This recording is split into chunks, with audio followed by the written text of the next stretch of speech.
నమస్కారం సార్. నమస్తే. సార్, సల్మాన్ ఖాన్ ఇంట్లో ఉండగానే ఆ ఇంటి బయట నుంచి కొంతమంది దుండగులు ఆ ఇంటి మీదకి కాల్పులు జరిపారని చెప్పేసి వార్తలు రావడం చూస్తున్నాం సార్. అయితే సల్మాన్ ఖాన్ పైన ఎటువంటి దాడులు జరగడం ఇది కొత్తేమీ కాదు. ఎప్పటి నుంచి కూడా ఆయన పైన ఇటువంటి అటాక్స్ జరుగుతూనే వస్తున్నాయి. అసలు ఎందుకు జరుగుతున్నాయి? మరి ఎవరు చేశారు సార్ ఇప్పుడైతే ఈ దాడి? సల్మాన్ ఖాన్‌కి యాక్చువల్‌గా లాంగ్ బ్యాకే థ్రెట్ వచ్చింది. ముఖ్యంగా లారెన్స్ బిష్నోయ్ గ్యాంగ్ అంటారు. అట్లాగే గోల్డెన్ బార్ అంటారనమాట. గోల్డీ బ్రార్ అంటారు. సో ఈ గోల్డీ గ్యాంగు, బిష్నోయ్ గ్యాంగు వీళ్ళిద్దరి నుంచి ఆయనకి ఈమెయిల్స్ వచ్చాయి చంపుతామని. దాంతో అప్పుడు ఆయనకి అప్పటి వరకు ఎక్స్ సెక్యూరిటీ ఉంటే వై+ సెక్యూరిటీ ఇచ్చారు ఆయనకి. ఓకే. దాంతో ఆయన ఓన్లీ వీళ్ళని నమ్ముకుంటే కాదని తను కూడా కొంత ప్రైవేట్ సెక్యూరిటీ కూడా పెట్టుకున్నాడు. అయితే రీసెంట్గా మొన్న ఏమైందంటే ఆయన సల్మాన్ ఖాన్ ఉన్న బాంద్రా ఏరియాలో వాళ్ళ గెలాక్సీ అపార్ట్మెంట్ అని ఉంటుంది వాళ్ళది. ఆ గెలాక్సీ అపార్ట్మెంట్ బయట అర్లీ మార్నింగ్ 5 o'clockకి ఒక ఇద్దరు ఆగంతుకులు వచ్చి గన్నుతో ఆ ఇంటి వైపుగా ఫైర్ చేశారు. 4 రౌండ్లు ఫైర్ చేసి పారిపోయారు. సో దీంతో ఒక్కసారిగా ఉలిక్కిపడింది ముంబై నగరం. ఎందుకంటే ఈ మధ్యకాలంలో గ్యాంగ్స్టర్ రిలేటెడ్ క్రైమ్స్ అక్కడ బాగా తగ్గిపోయినాయి. సో ఎప్పుడైతే జరిగిందో అది కూడా సల్మాన్ ఖాన్కి వ్యతిరేకంగా జరిగేసరికి ఒక్కసారిగా ముంబైయే కాకుండా మొత్తం దేశమే ఉలిక్కిపడిందని చెప్పచ్చు. ఎందుకంటే ఒకప్పుడు ముంబైలో గ్యాంగ్స్టర్లు కావచ్చు, మాఫియా లీడర్లు కావచ్చు, ముఖ్యంగా దావూద్ గ్యాంగు, చోటా రాజన్ గ్యాంగు, ఇలాంటి గ్యాంగ్స్ అంతా కూడా సినిమా వాళ్ళని కూడా టార్గెట్ చేసేవి. సినిమా వాళ్ళకు కూడా ఈ గ్యాంగ్స్తో సంబంధాలు ఉండేవి. ఈవెన్ సల్మాన్ ఖాన్కి కూడా సంబంధాలు ఉన్నాయనేది అప్పట్లో బాగా న్యూస్లు వచ్చాయి. ముఖ్యంగా దావూద్ ఇబ్రహీం సల్మాన్ ఖాన్ని కలిశారనేది అట్లాంటివి కూడా అప్పట్లో వచ్చాయన్నమాట. అలాగా ఉన్నాయి గతంలో, తర్వాత తగ్గిపోయింది. ఈ మధ్యకాలంలో లేదు. ఇప్పుడు సడన్గా ఇది వచ్చింది. సో ఇది ఒక్కసారిగా ఇదయింది. దీంతో ఇప్పుడు ఎంక్వైరీ చేస్తున్నారు. ఈ క్రమంలో ఇది మేమే చేశాము ఈ పని, ఇది ఓన్లీ ట్రైలర్ మాత్రమే, ముందుంది అసలు. సో నిన్ను చంపకుండా వదలము, ఈసారి ఇంటి మీద కాల్పులు ఉండవు, నీ మీదే కాల్పులు ఉంటాయని ఈ లారెన్స్ బిష్నోయ్ వాళ్ళ తమ్ముడు అనుమోల్ బిష్నోయ్ అతను స్టేట్మెంట్ ఇచ్చాడు. సో ఈ లారెన్స్ బిష్నోయ్ ఎవరు, ఈ గోల్డీ బ్రార్ ఎవరు, ఏంటి అనేది సల్మాన్ ఖాన్ మీద వాళ్ళకెందుకు శత్రుత్వం ఉంది, అతన్ని చంపాల్సిన అవసరం వాళ్ళకెందుకు ఉంది అనే విషయాలు చూస్తే, అనుమోల్ బిష్నోయ్ అండ్ లారెన్స్ బిష్నోయ్ ఇద్దరు అన్నదమ్ములు. ఈ లారెన్స్ బిష్నోయ్ అనే అతను పంజాబ్ అతనిది నేటివ్. వాళ్ళ నాన్న చండీగఢ్లో, హర్యానాలో ఒక పోలీస్ కానిస్టేబుల్. ఈ అబ్బాయిని కూడా బాగా చదివించాడు వాళ్ళ నాన్న. సో ఈ అబ్బాయి ఎల్ఎల్బి, పంజాబ్ యూనివర్సిటీలో ఎల్ఎల్బి చదివాడు. అయితే యూనివర్సిటీలో చదువుతున్నప్పుడు ఈ అబ్బాయికి జస్విందర్ సింగ్ అలియాస్ రాకీ అనే అతను పరిచయం అయ్యాడు. సో ఇతను కలిసి యూనివర్సిటీలో క్రైమ్ మొదలుపెట్టారు. స్టూడెంట్ పాలిటిక్స్లో ఇన్వాల్వ్ కావడం. సో మెల్లగా క్రైమ్లోకి వెళ్ళి అక్కడ గెలిచిన అతను చంపారనమాట వీళ్ళు. అలాగా వీళ్ళు స్టూడెంట్ పాలిటిక్స్లో నుంచి క్రైమ్లోకి, అంటే అదేదో అంటారు కదా, he graduated in to crime అని. అలాగా వీళ్ళు గ్రాడ్యుయేటెడ్ ఇన్ ఎడ్యుకేషనే కాకుండా క్రైమ్లో కూడా గ్రాడ్యుయేట్ అయ్యారు. అలాగా ఇతను ఎదుగుతూ వచ్చాడు. ఆ తర్వాత ఇతనికి గోల్డీ బ్రార్ అని ఇంకొక పాపులర్ గ్యాంగ్స్టర్ పరిచయం అయ్యాడు. అతను కూడా నోటోరియస్ గ్యాంగ్స్టరు. సో వీళ్ళిద్దరూ కలిసి దాదాపు 5 రాష్ట్రాల్లో వీళ్ళ గ్యాంగ్స్ విస్తరించుకుంటూ వెళ్ళారు. తర్వాత వీళ్ళకి 700 మంది షూటర్స్ ఉండారని చెప్తారన్నమాట. ఈ క్రమంలో ఇతని రాజస్థాన్లో ఒకసారి అరెస్ట్ అయ్యాడు. భరత్పూర్ జైల్లో ఉన్నాడు. ఆ జైల్లో ఉన్నప్పుడు కూడా ఇతని మీద అభియోగాలు వచ్చాయి. ఆ జైల్లో ఏంటంటే VoIP అంటారు, అంటే voice over internet protocol calls అని. అంటే ఇంటర్నెట్ ద్వారా IP టెలిఫోనీ అంటారు దీన్ని.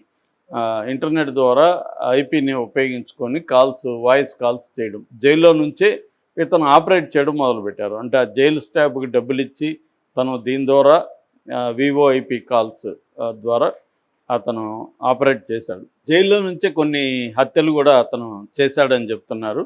సో అతను ఓపెన్గా కూడా ఆ మధ్య కోర్టుకు వచ్చినప్పుడు కూడా సల్మాన్ ఖాన్ని వదలడం, నేను చంపుతానని చెప్పాడు. సో సల్మాన్ ఖాన్కి ఈ గ్యాంగ్స్కి ఏం సంబంధం అన్నప్పుడు ప్రధానంగా ఒకే ఒక సంబంధం. అదేంటంటే సల్మాన్ ఖాన్ 2018 కేసు ఒకటి ఉంది. ఆ కేసు అంటే కృష్ణ జింక్ అంటారు దాన్ని. ఆ కేసుని బ్లాక్ బక్ అంటారు. బ్లాక్ బక్ అంటే కృష్ణ జింక.